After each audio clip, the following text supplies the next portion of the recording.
Silakan duduk.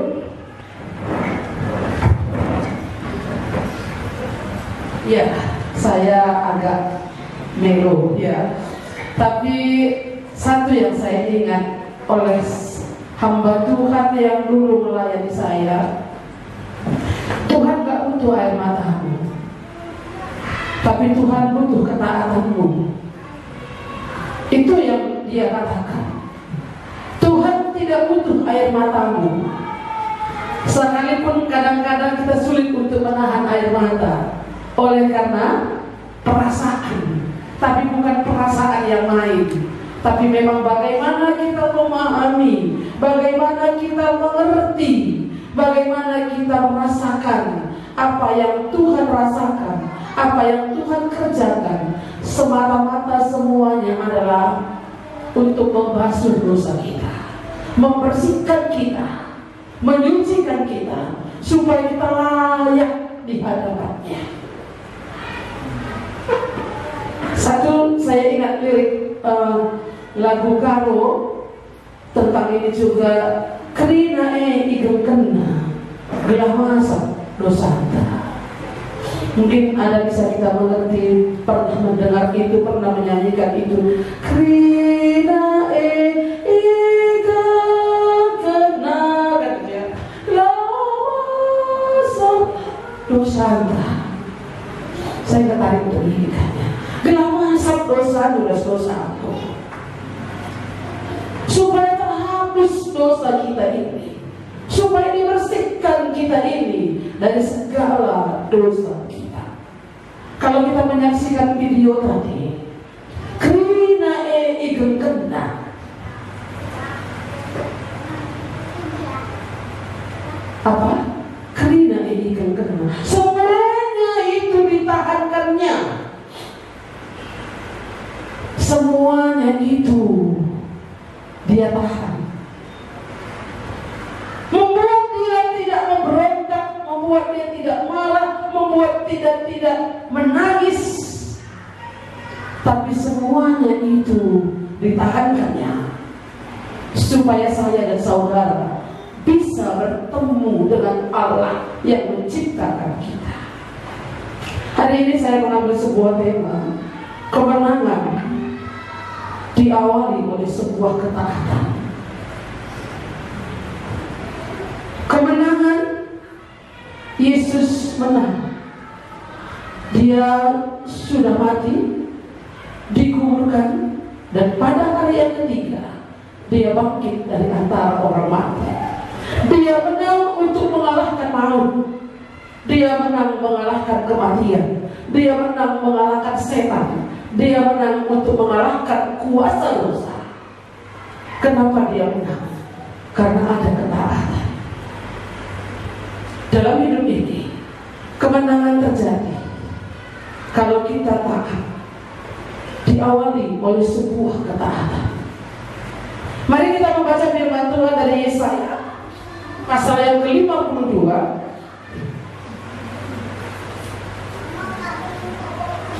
ayat 13 dimulai. Kita baca secara bergantian sampai dengan pasal 53 ayat yang ke-12. Saya baca ayat ganjil, Bapak Ibu baca ayat ke-6. Demikian firman Tuhan. Yesaya 52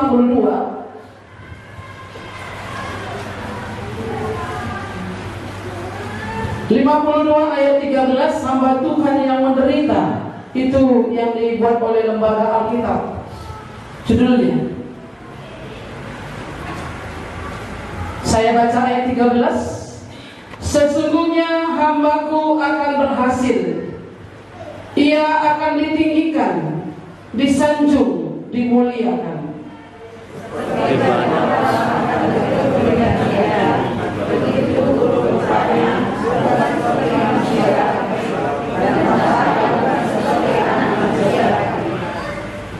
Demikianlah ia akan membuat tercengang banyak bangsa. Raja-raja akan menutupkan mulutnya melihat dia. Sebab apa yang tidak diceritakan kepada mereka akan mereka lihat, dan apa yang tidak mereka dengar akan mereka pahami. Siapakah yang percaya kepada berita yang kami dengar? Dan kepada siapakah tangan kekuasaan Tuhan dinyatakan? Sebagai tarung ia tumbuh di hadapan Tuhan, dan sebagai tunas dari tanah kering. Ia tidak tampan dan semaraknya pun tidak ada, sehingga kita memandang dia, dan rupa pun tidak, sehingga kita menginginkannya. Ia dihina dan dihindari orang, seorang yang penuh kesengsaraan dan yang biasa menderita kesakitan. Ia sangat menentukannya dan bagi kita pun dia tidak masuk di surga. Tetapi sesungguhnya penyakit kita layak ditanggungnya, dan kesengsaraan kita layak dipikulnya.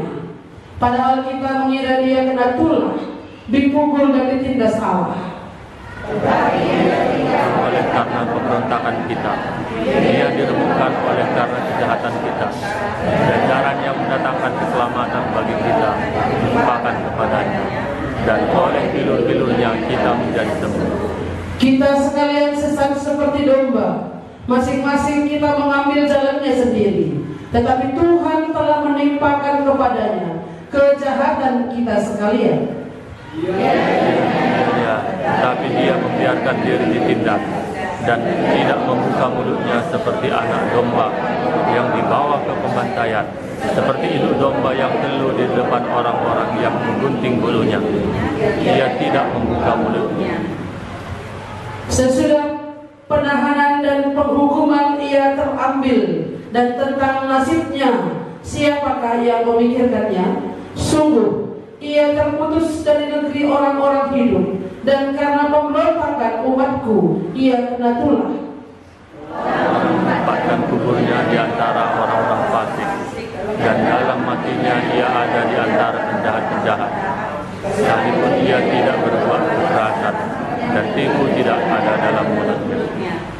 Tetapi Tuhan berkehendak meremukkan dia dengan kesakitan. Apabila ia menyerahkan dirinya sebagai korban penebus salah, ia akan melihat keturunannya, umurnya akan lanjut, dan kehendak Tuhan akan terlaksana olehnya.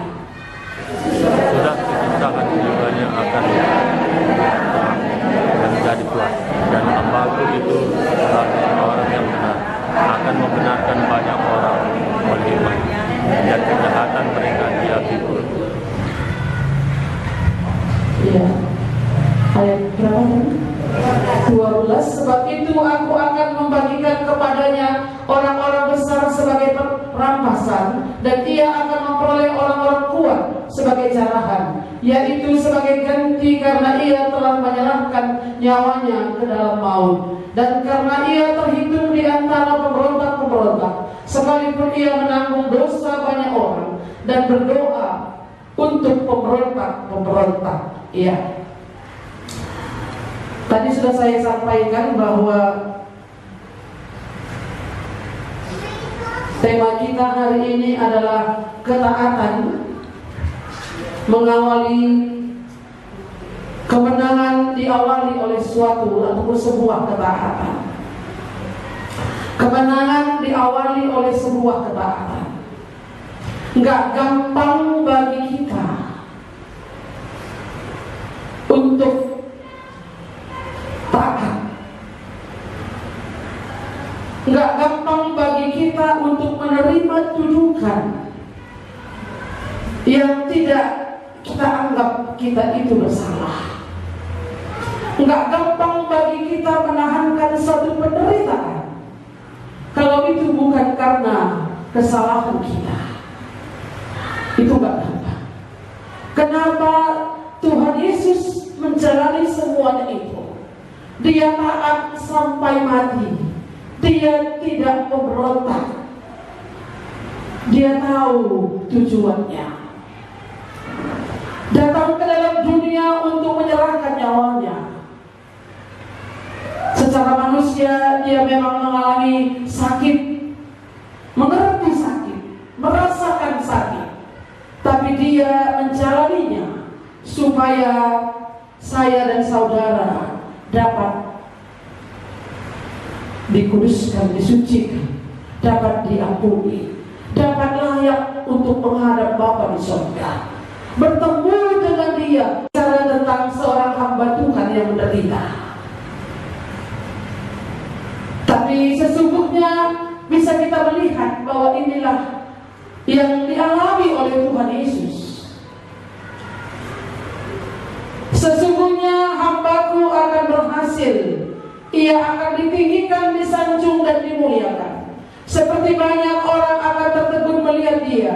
Begitu buruk rupanya, bukan seperti manusia lagi, dan tampaknya bukan seperti anak manusia lagi. Demikianlah ia akan membuat tercengang banyak bangsa. Mulutnya melihat dia. Raja-raja akan mengatupkan mulutnya melihat dia. Sebab apa yang tidak diceritakan kepada mereka akan mereka lihat, dan apa yang tidak mereka dengar akan mereka pahami. Ya, kitab Nabi Yesaya berbicara tentang seorang hamba Tuhan yang menderita. Yesus itu juga adalah hamba Tuhan, hamba yang dipercayakan oleh Bapa untuk datang ke dalam dunia ini untuk menderita. Tadi sekilas kita melihat video, itu sudah editan ya.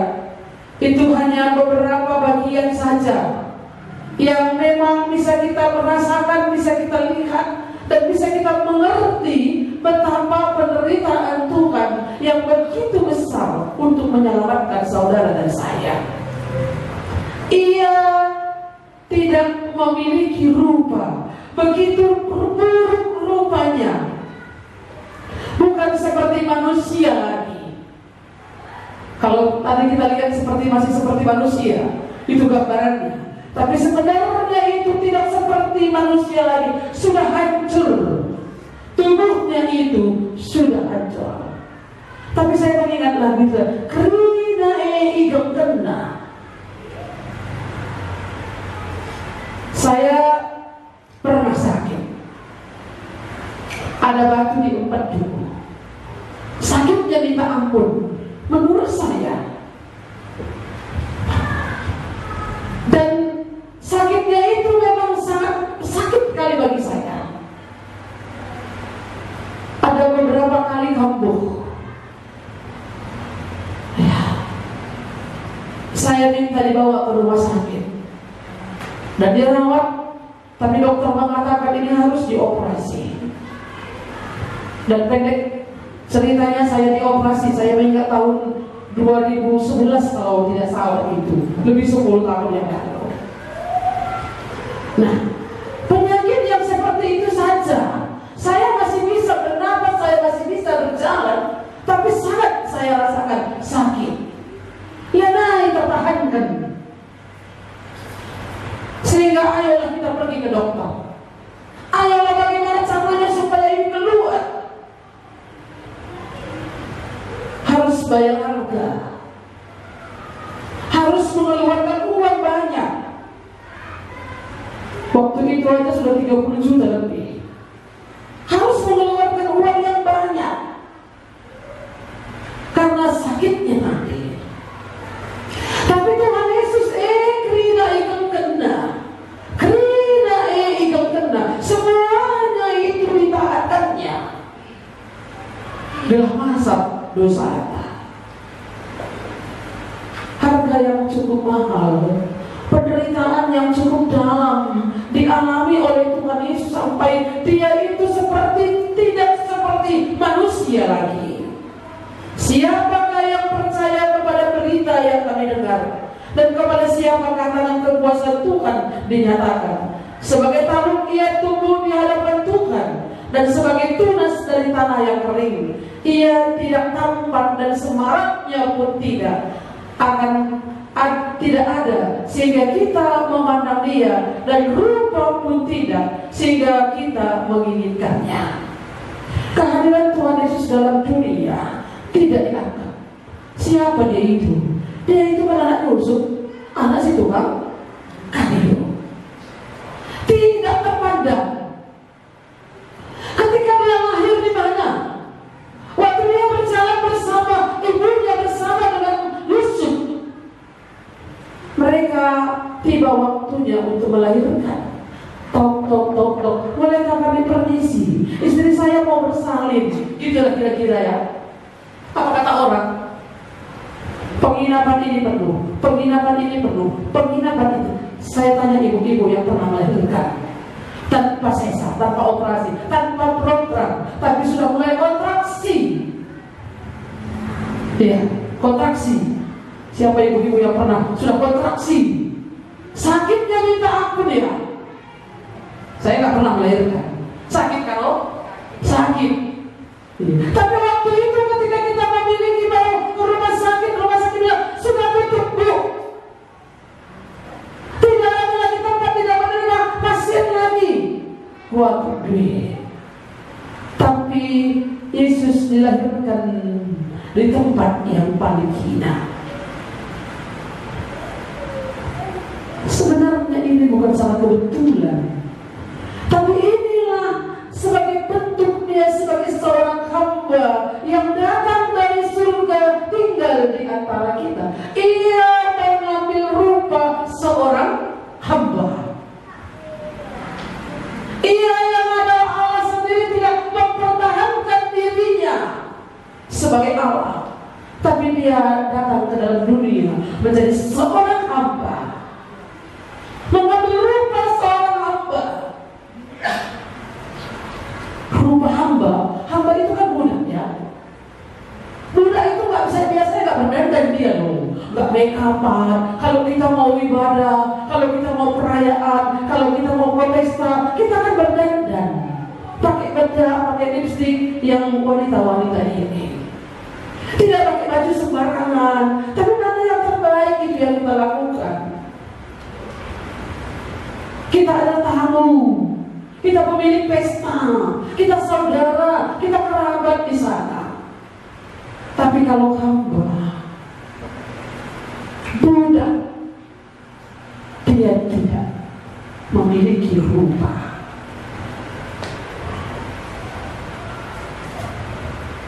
Ya, ia dihina dan dihindari orang. Ya, ia dihina dan dihindari orang. Dihindari saja pun sudah merasa apa kita? Kalau kita ada di situ, orang lain pergi, gimana perasaan kita? Hah? Sakit hati. Perban bangga gue, gitu ya. Iya. Ketika kita datang dalam kumpulan itu orang pergi. Seperti apa kalau lain perasaan ini? Kalau baper istilahnya, kalau bawa perasaan, inilah yang ditanggungnya.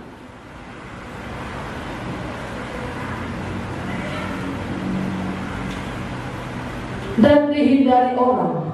Seorang yang penuh kesengsaraan dan yang biasa menderita kesakitan, ia sangat dihina sehingga orang menutup mukanya terhadap dia, dan bagi dia kita pun tidak masuk hitungan. Ayat 5:4 mari kita lihat. Tetapi sesungguhnya penyakit kita lah yang ditanggungnya. Ia menderita, ia dihina, ia dihindari orang. Sesungguhnya penyakit kita lah yang ditanggungnya. Penyakit apa itu? Penyakit dosa. Kita ini terlahir, bukan terlahir saja, sejak dalam kandungan, dalam dosa aku dikandung ibuku. Kita sudah kena apa ya? Kena virus dosa yang kita sudah warisi dari nenek moyang kita. Ditambah lagi dosa yang kita lakukan sendiri, sehingga dosa itu sudah tebal, sulit untuk dibersihkan. Dengan kebaikan tidak bisa, dengan ibadah tidak bisa. Berkali-kali kita ibadah, bertahun-tahun, berminggu-minggu kita ibadah, tapi dosa itu tetap itu akan lengket dalam diri kita ini. Tetapnya kita melakukan dosa. Itu artinya bahwa kita nggak mampu untuk menyelesaikan itu. Ada Taurat, ada aturan, ada undang-undang yang diberikan kepada bangsa Israel. Toh mereka juga tetap melakukan dosa itu. Anda memang tidak mencuri uang lagi, tapi mencuri kemuliaan Tuhan. Tidak mencuri barang-barang lagi, mencuri waktu yang seharusnya diberikan untuk Tuhan, mencuri uang yang seharusnya untuk Tuhan, masih menjadi pencuri. Yang seharusnya menjadi milik Tuhan, tapi kita ambil itu. Seharusnya hati kita ini untuk beribadah dan memuliakan Tuhan, kita pakai waktu itu untuk cari uang, untuk kesenangan diri kita sendiri, untuk tugas-tugas yang mungkin sangat urgen bagi kita. Kita tak mampu menyelesaikan dosa kita. Tetapi sesungguhnya penyakit kita lah yang ditanggungnya dan kesengsaraan kita lah yang dipikulnya. Padahal kita mengira dia kena tulang, dipukul dan ditindas Allah. Kasihan kali Tuhan Yesus itu, sampai kita mencecerkan air, mengeluarkan air mata, meneteskan bahkan bercucuran air mata itu ketika menonton film itu. Tapi kalau kita mengingat kembali kerina itu kena, semuanya itu dipertahankan dan ditahankannya, ditanggungnya, supaya saya dan saudara, bapak dan ibu diampuni. Kalau saudara tidak diampuni, saya tidak diampuni, saya tidak beroleh tempat di surga. Kalau bukan karena kasih Allah yang mau rela mati bagi kita menyelesaikan dosa kita, surga tiada. Kalau bukan kasih, surga tiada. Kalau bukan kasih Allah datang ke dalam dunia mengambil rupa menjadi seorang manusia, kita tidak bisa ke surga. Hanya satu jalannya, dengan menderita di atas kayu salib itu. Kalau layak boleh ya Tuhan, biarlah cawan ini lalu daripadaku. Tetapi bukan kehendakku yang jadi, tapi kehendakmu yang jadi. Tetapi ia tertikam oleh karena pemberontakan kita, ia diremukkan oleh karena kejahatan kita. Ganjaran yang mendatangkan keselamatan bagi kita ditimpakan kepadanya, dan oleh bilur-bilurnya kita menjadi sembuh. Bilur, lintang, bekas apa tadi? Cambuknya. Cambukannya itu ada beberapa apa tadi jenis kali ya. Yang ini kah? Ganti. Yang lebih mengerikan lagi, mencapik kulit daging, bukan hanya kulit, tapi dagingnya, sehingga terkelupas daging itu, terikut daging itu. Saya berpikir begini ya, Tuhan Yesus dicambuk, dibuka bajunya, dibuka celananya, dipermalukan, benar-benar dipermalukan. Dosa memang harus dipermalukan. Kadang-kadang kita tutupi dosa kita. Sulit bagi kita untuk mengaku dosa, menyaksikan dosa. Tapi bukankah Tuhan Yesus sudah mati di kayu salib itu untuk menanggung dosa saudara dan saya? Saya ini orang berdosa. Saya ini bukan karena tak kali enggak. Saya juga kubang-kubang, kotor. Pikiran-pikiran yang kotor, perbuatan-perbuatan yang kotor, najis mencicikkannya saya. Itulah semua yang ditanggung oleh Tuhan itu. Bisakah saya merasakan akan hal itu? Seharusnya ketika saya menyaksikan itu, saya melihat diri saya. Itulah aku, itulah saya. Dan seharusnya itulah yang akan saya alami. Tapi Tuhan menggantikan kita. Tuhan menanggung itu, Yesus menanggung itu, supaya cambukan itu, pukulan itu, rajawan itu tidak kita alami lagi. Ngomong Tuhan. Sudah?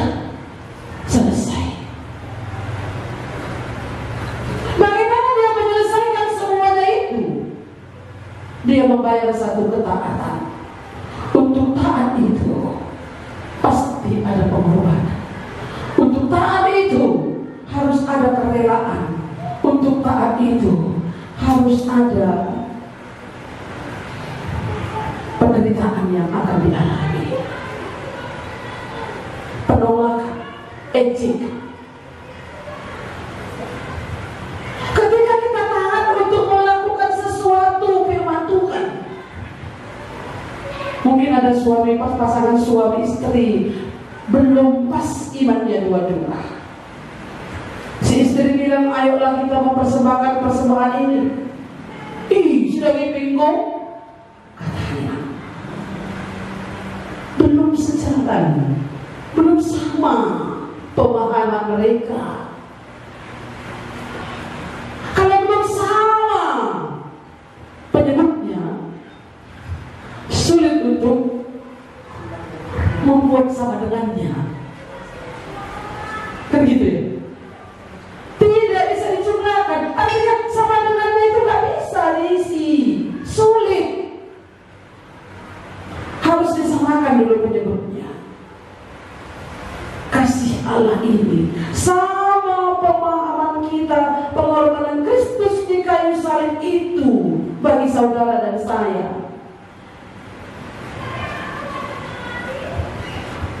Sehingga kita bisa berjalan bersama untuk sampai kepada visi Allah itu.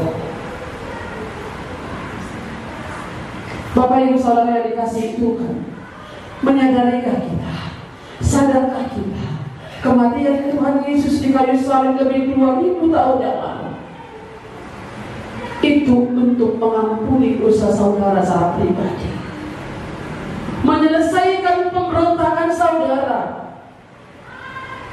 dosa yang seharusnya memalukan saudara sudah ditanggungnya di atas kayu salib itu.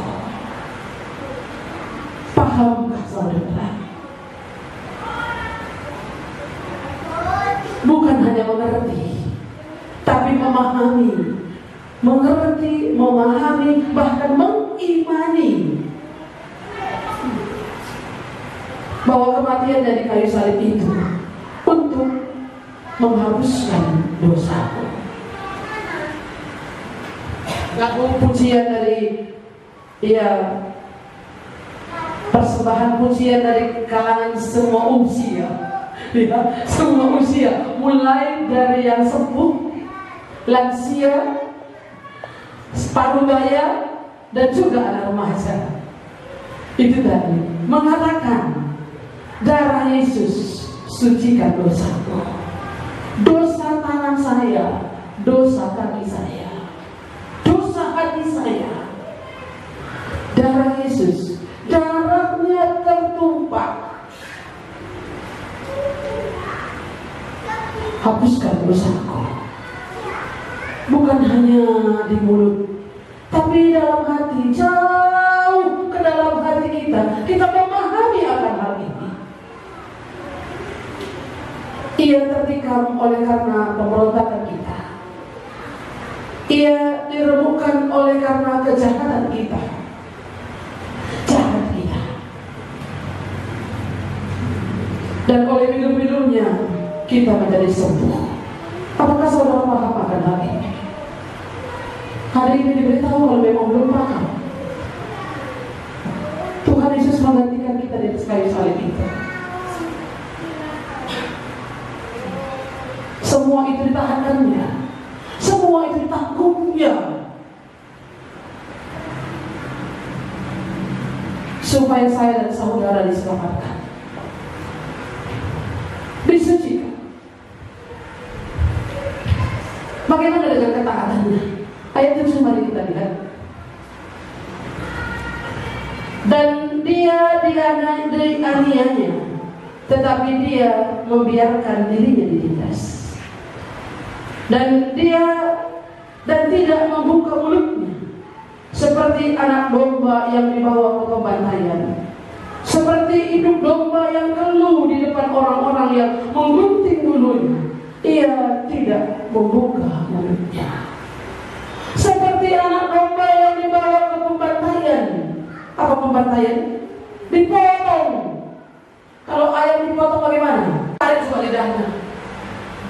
Berbicara, tarik dia, berbicara. Bisa? Oh, nggak bisa ya? Seperti itu. Seperti itulah Tuhan Yesus dibawa ke atas kayu salib. Dia tidak memberontak, dia tidak apa-apa. Saya mau bandingkan sedikit dengan Yohanes pasal yang ke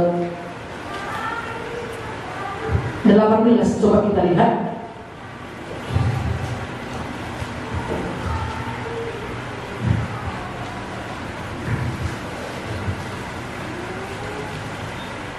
Mari kita lihat dari ayat 4. Nanti Bapak Ibu boleh baca di rumah semuanya sampai pasal 19 sampai kematian Yesus. Ayat 4 kita lihat. Maka Yesus yang tahu semua yang akan menimpa dirinya maju ke depan dan berkata kepada mereka. Ini waktu ditangkap. Ya. Dia tahu apa yang akan terjadi tentang diri. Kalau kita tahu kita akan ditangkap bagaimana? Berusaha untuk lari dan sembunyi. Kan gitu ya. Ya aku udah lebih dan sekali lagi. Masuk kamar, pergi kemana? Ke ladang. Pokoknya begitulah. Kalau ada orang yang sudah diincar oleh polisi, pasti dia selalu itu akan menghindar. Kalau ada dia motif, kan gitu kira-kira ya. Dicari. Dia itu akan mungkin kadang-kadang dia berubah rupa, membuat topeng ataupun banyak cara yang dibuat orang untuk menghindari akan hal itu. Tapi Yesus pada waktu itu, ayat 4 kita sekali lagi. Maka Yesus yang tahu semua yang akan menimpa dirinya maju ke depan dan berkata kepada mereka, siapakah yang kamu cari? Dia tidak mengelak. Ya, dia tidak, karena dia tahu sudah genap waktunya. Sebelum ini dia selalu menghindar, karena belum genap waktunya. Katanya kepada mereka, jawab mereka, Yesus dari Nazaret. Itu prajurit-prajurit yang mencari. Kalau prajurit itu kan lengkap dengan senjatanya. Katanya kepada mereka, akulah dia. Yudas yang mengkhianati dia berdiri juga di situ bersama mereka. Apa kata Yesus kepada Yudas coba? Engkau pena pengkhianat gue gitu? Hah? Gitu katanya. Kau ini pengkhianat, kau ini sudah diajari pun. Ataupun dia menangis melihat Yudas. Sedihkanlah menengok kau kawan, sobat. Sudah samanya kita dulu, sama-sama kita. Kau lihatlah dulu bagaimana yang kulakukan. Kenapa kau mengkhianat? Gak gitu katanya. Kalau anak kita nggak taat sama kita gimana kira-kira ya? Nenakku, ku ingat kalau senang melahirkan Kamarida, katanya mama-mama ya, sakit hatinya.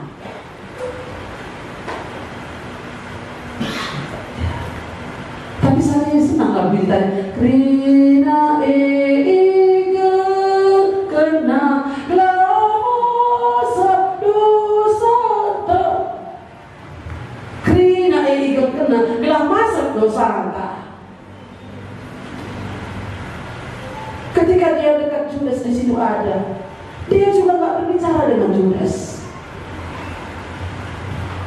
Dia tahu bahwa ini akan dijalaninya semuanya. Maka dia bertanya pula, siapakah yang kau cari? Kata mereka, Yesus dari Nazaret. Jawab Yesus, telah kukatakan kepadamu, akulah dia. Jika aku yang kamu cari, bukanlah mereka ini. Biarkanlah mereka ini pergi. Dia membela murid-muridnya. Aku yang kamu cari. Biarkanlah mereka ini pergi. Demikian hendaknya supaya genaplah firman yang telah dikatakannya. Dari mereka yang kau serahkan kepadaku, tidak seorang pun akan kubiarkan binasa. Tuhan Yesus itu begitu, memang gak ada hati yang punya seperti hati Tuhan. Gak mengharapkan pembelaan dari murid-muridnya. Cari negrina, engkau makan aku tadi kendegena, gak ada gitu. Tapi dia menyatakan, akulah yang kau cari. Jika aku yang kamu cari, biarkanlah mereka ini pergi. Ya, tidak seorang pun yang kubiarkan binasa. Lalu Simon Petrus yang membawa pedang, menghunus pedang itu, meletakkannya kepada hamba imam besar dan memutuskan telinga kanannya. Nama hamba itu Malkus. Ini Petrus, Simon Petrus mau membela Yesus. Kata Yesus kepada Petrus, salurkanlah pedangmu itu. Bukankah aku harus minum cawan yang diberikan Bapa kepadaku? Dia mengerti tujuannya. Karena ini berkata, dia taat sampai mati. Ketaatannya itu memberikan kemenangan bagi saudara dan saya.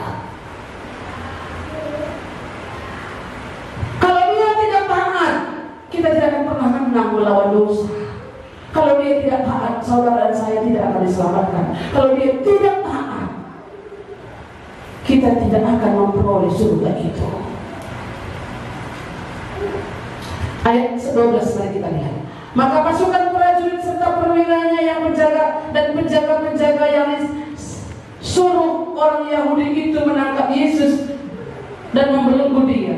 Lalu mereka membawanya mula-mula kepada Hanas, karena Hanas adalah mertua Kayafas yang pada tahun itu menjadi imam besar, dan Kayafaslah yang telah menasihatkan orang-orang Yahudi adalah lebih berguna jika satu orang mati untuk seluruh bangsa. Simon Petrus dan seorang murid ingin mengikuti Yesus. Murid itu mengenal imam besar dan ia masuk bersama-sama dengan Yesus ke halaman istana imam besar. Tetapi Petrus tinggal di luar dekat pintu. Maka murid lain tadi yang mengenal imam besar kembali keluar, bercakap-cakap dengan perempuan penjaga pintu, lalu membawa Petrus masuk. Maka kata hamba perempuan penjaga pintu kepada Petrus, bukankah engkau juga murid itu? Bukankah engkau juga murid orang itu? Jawab Petrus, bukan. Sementara itu hamba-hamba dan penjaga-penjaga baik Allah telah memasang api arang sebab bawa hawa dingin waktu itu, dan mereka berdiam di situ. Juga Petrus berdiam bersama-sama dengan mereka. Maka mulailah imam besar menanyai Yesus tentang murid-muridnya dan tentang ajarannya. Jawab Yesus kepadanya, aku berbicara terus terang kepada dunia. Aku selalu mengajar di rumah-rumah ibadat dan di bait Allah, tempat semua orang Yahudi berkumpul. Aku tidak pernah berbicara sembunyi-sembunyi. Mengapakah engkau menanyai aku? Tanyailah mereka yang telah mendengar apa yang kukatakan kepada mereka. Sungguh mereka tahu apa yang telah kukatakan. Ketika ia mengatakan hal itu, seorang penjaga yang berdiri di situ menampar mukanya sambil berkata, Begitukah jawabmu kepada imam besar? Jawab Yesus kepadanya, jikalau kata-kataku ini salah, tunjukkanlah salahnya. Tetapi jikalau kataku ini benar, mengapakah engkau menampar aku? Maka Hanas mengirim dia terbelenggu kepada Kayafas imam besar itu. Ya, jadi satu yang kita lihat di sana, dia ditampar, dia dicaci maki. Dia itu menahankan semuanya itu. Satu yang kita lihat yang pertama tadi kita baca, dia mengerti, dia menyadari bahwa dia memang harus menjalani semuanya itu. Dia tahu semua yang akan menimpa dia. Makanya ketika dihajar, ketika dihina, ketika ditampar, ketika dicaci maki, Yesus tidak pernah memberontak. Semuanya itu untuk kepentingan saudara dan saya. Bapak Ibu yang dikasihi oleh Tuhan Yesus, penderitaan Yesus di kayu salib itu bukanlah merupakan berita yang baru bagi kita. Cerita tentang Yesus naik ke atas kayu salib itu bukan cerita yang baru bagi kita. Tapi adakah yang baru bagi kita? Bagaimana kita mau keselamatan itu gratis? Percaya, menerima Dia, korban Paskah yang sesungguhnya itu adalah Yesus Kristus. Itulah domba Paskah yang sesungguhnya. Kalau domba Paskah dalam perjanjian lama itu, kematian anak sulung itu, ada domba yang dipersembahkan. Setiap rumah-rumah orang Ibrani, orang Israel, harus ada tanda darah di ambang pintu mereka. Mereka harus mengorbankan seekor anak domba. Kalau mereka tidak mampu, kongsi dengan kerabatnya atau tetangganya. Dan dagingnya itu mereka makan, dan darahnya itu mereka harus sambungkan di atas pintu rumah-rumah mereka itu. Karena murka Allah akan lewat. Allah akan lewat, melewati rumah-rumah orang Mesir, dan juga melewati rumah-rumah orang Ibrani, orang Israel yang ada di Mesir pada waktu itu. Kalau tidak ada tanda darah itu, mereka tidak percaya kepada apa berita yang disampaikan oleh Allah kepada mereka. Sembelihlah bagimu seekor domba, supaya nanti kalau ada tanda darah di atas pintu itu, di atas pintu itu, Allah melewati rumah itu dan tidak terjadi kematian anak sulung dalam rumah itu. Itu Paskah dalam perjanjian lama. Dan ketika Allah lewat, ketika Dia melihat tanda darah itu, maka Dia melewati rumah itu, dan rumah itu tidak terjadi kematian anak sulung. Tapi kalau tidak ada tanda darah itu, maka akan terjadi kematian anak sulung dalam rumah itu. Kalau tidak ada tanda darah dalam diri kita, darah Kristus yang sudah mengalir di atas kayu salib itu, tidak kita imani, tidak kita mengerti, tidak kita iman, tidak kita terima itu sebagai pengorbanannya untuk mengampuni dosa saudara, maka kematian yang kekal itu akan menimpa saudara. Kalau saudara tidak mengerti, mohonku dimengertikan, kau mati bagiku. Mengerti itu memahami.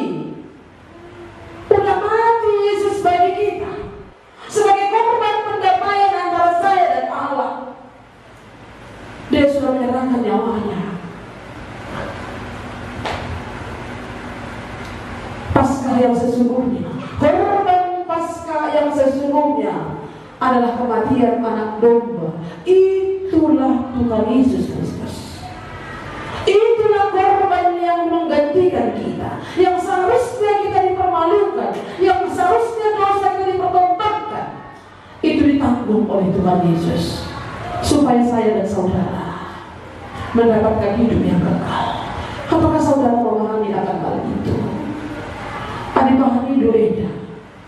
Kalau kita memahami ini, sudah mati Tuhan Yesus di kayu salib untuk menggantikan aku. Kita harus bayar harga. Keselamatan itu gratis, diberikan dengan cuma-cuma. Tapi keselamatan itu mahal, berharga, harus bayar harga. Artinya bayar harga apa? Menghargai si bolu kedua, berharga apa yang Tuhan sudah berikan bagi kita, kematiannya di atas kayu salib itu. Jadi kalau Tuhan sudah mati bagi saudara dan saya, apakah yang akan aku berikan kepada Tuhan? Cukupkah dengan mataku yang ngantuk ini? Ibadah yang kita lakukan kepada Tuhan itu hanya membawa tidur kita ke dalam gereja di sana. Apakah kita menghormati Tuhan? Cukupkah kita mengatakan berterima kasih kepada Tuhan? Apapun tidak ada, hati ini diberikan kepada Tuhan untuk melayani Dia. Hari ini kita akan mengadakan perjamuan kudus, mengingatkan kembali perjamuan malam yang pernah dilakukan oleh Tuhan Yesus menjelang Paskah, mengingatkan akan kematiannya,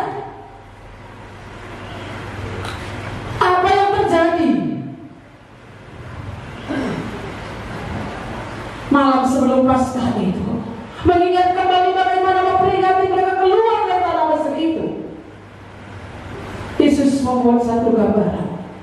Pada malam waktu ia diserahkan, ia mengumpulkan para murid-murid itu dan mengambil roti dan memecah-mecahkannya serta mengucap syukur dan membagi-bagikannya kepada murid-muridnya. Inilah tubuhku yang diserahkan bagi kamu. Perbuatlah ini sebagai peringatan akan aku.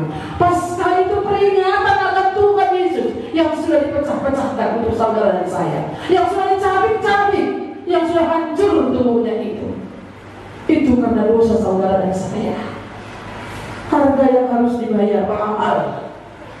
Maka hargailah Tuhan, hormatilah Tuhan yang sudah mati bagi saudara dan saya, dengan memberikan diri kita ini menyembah Dia, memuji Dia, memuliakan Dia, meninggikan namanya.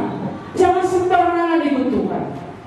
Kalau sampai kita pernah katakan lewat khotbah yang dia sampaikan itu, jadi orang Kristen itu bukan Kristen biasa, biasa saja. Tapi menjadi orang Kristen itu menjadi orang Kristen yang luar biasa, hidup melayani Tuhan.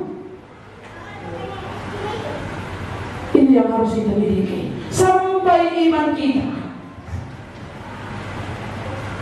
kita merasakan betapa berharganya kematian Tuhan. Inilah tubuhku yang diserahkan bagi kamu. Perbuatlah ini setiap kali kamu mengingat aku. Untuk apa itu? Supaya kamu memberitakan kematian Tuhan. Karena kita mengadakan perjamuan Paskah ini, perjamuan kudus, mengingat akan kematian Tuhan, memberitakan kematian Tuhan sampai Ia datang, supaya kamu memberitakan kematianku sampai aku datang. Itu kata Tuhan. Jadi waktu kita mengambil roti dan minum anggur ini, mari kita mengingat satu komitmen yang harus kita miliki dalam hidup kita. Inilah Tuhan, terima kasih. Dulu sudah Tuhan korbankan dirimu untuk mati di kayu salib itu, untuk mengampuni dosaku. Dan aku bersyukur kalau Tuhan sudah mengampuni dosaku. Dan hari ini aku kembali mengingat bagaimana dulu Tuhan buat bersama-sama dengan murid-murid yang lain, mengingatkan mereka supaya mereka mengingat kematian Tuhan dan terus memberitakan kematian Tuhan sampai Ia datang untuk kedua kalinya. Hari ini pun saya harus mengambil komitmen. Ketika aku mengambil roti dan minum dari cawan itu, bahwa aku mengingat kematian Tuhan untuk diriku secara pribadi, dan aku punya komitmen untuk memberitakan kematian Tuhan sampai Dia datang. Maukah kita? Ini yang perlu kita ingat.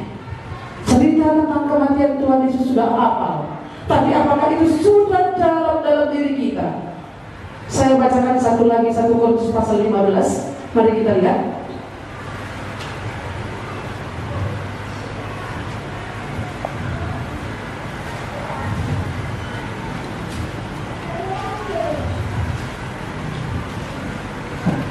Ayat yang kedua, 1 Korintus 15 ayat yang kedua. Kita baca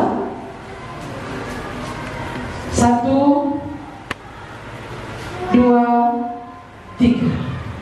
Oleh Injil itu kamu diselamatkan, asal kamu teguh berpegang padanya, seperti yang telah kuberitakan kepadamu, kecuali kalau kamu telah sia-sia saja menjadi percaya. Adakah yang pegang bahasa Karo sedikit? Saya mau bandingkan dulu. Satu orang membacanya jika dapat. 1 Korintus pasal 15. Akan berita si memulai kamu selamatkan, ada tetap isi kedua isi berita si memulai si roh berita di baru para asal kamu lakukan sedikit. Iya. Pala asukam tutnai lagi bagas ilukuli. Artinya kematian tentang Tuhan Yesus itu, berita si mohuli, berita Injil, kabar baik, kabar keselamatan itu harus bagus membantah dalam kita rasakan kematian Tuhan untuk mengampuni dosa. Harus kita dalam akui dan rasakan itu. Kalau sedemikian Tuhan sudah mati untukmu, nggak ada yang dipertahankannya, semua ditanggungnya. Kalau tidak melakukan apa-apa, pada lagi magas iu karena kematian Tuhan dari. Nggak dalam kau pikirkan tentang kematian Tuhan itu. Yang dalam kau pikirkan itu apa? Masa depan dulu. Iya kan? Maka kita berambisi masa depan ini. Bukan salah memikirkan masa depan, tapi sebegitunya kita memikirkan masa depan yang paling kekal itu. Karena pengertian orang masa depan itu sampai dikubur cuma. Maka dibilang dikubur cuma cerita lorong ya, rumah masa depan. Kata kita bukan begitu seharusnya. Bukan di situ rumah masa depan. Bukan hanya sampai kepada kematian, bukan hanya sampai kepada umur yang 75 tahun, tapi masa depan kita adalah sampai kepada kekekalan. Pikirkankah itu? Saudara pikirkankah itu? Masa depan di rumah Bapa di surga, masa depanmu di sana, apakah yang akan kubawa ketika ku pulang ke sana? Cukupkan dengan apa yang hari ini kulakukan, tanpa mengucap syukur, hanya memberikan waktu ini pun sedikit-sedikit kepada Tuhan. Kalau sisa, kalau sempat, sibuk kita semuanya ini kan begitu ya. Hari ini orang tidak ada yang tidak sibuk. Semua orang mengejar target hidupnya. Tidak salah, tetapi mari kita utamakan Tuhan. Carilah dahulu kerajaan Allah dan kebenarannya, maka semuanya itu akan ditambahkan kepadamu. Paulus mengingatkan kepada jemaat di Korintus ini. Jemaat Korintus sudah percaya, mengaku percaya, tapi Paulus kembali ditegaskan, oleh Injil itu kamu diselamatkan, asal kamu teguh berpegang kepadanya. Ya, kecuali kalau kamu sia-sia mencari percaya. Orang yang sia-sia mencari percaya itu lama seumpurnya karena kebatian Tuhan. Julbit ngencar. Jadi kalau Kristen julbit ngencar. Jadi kalau Kristen gereja hari Minggu beri persembahan hanya sampai di situ. Tapi nggak memberikan dirinya itu untuk Tuhan. Bagaimana aku memiliki persekutuan dengan Tuhan, bagaimana aku mendengar suara Tuhan, bagaimana aku memberikan waktuku kepada Tuhan, melayani Dia dengan segenap hatiku. Bapak Ibu saudara-saudara yang dikasihi Tuhan, mari lewat berita Paskah hari ini kita renungkan ini. Kematian Tuhan Yesus Kristus itu di kayu salib bukan hanya cerita. Yesus sudah memberikan kemenangan kepada kita, tapi itu dibarengi, diawali dengan sebuah ketaatan. Supaya kita menang hidup sebagai anak Tuhan di bumi ini, kita harus lakukan juga dengan ketaatan kita. Ketaatan beribadah, ketika ketaatan membaca firman Tuhan, ketaatan untuk berdoa, merenungkan firman Tuhan. Itu semua merupakan satu komitmen yang perlu kita miliki untuk hidup kita bisa bertumbuh dan kasih kita kepada Allah semakin dalam. Sebelum masuk dalam perjamuan kudus, kita akan membaca satu bagian dalam 1 Korintus pasal 11 tadi. Pasal 11 kita lihat. Siapakah yang layak masuk ikut dalam perjamuan kudus? Ayat 23, mari kita lihat sebentar.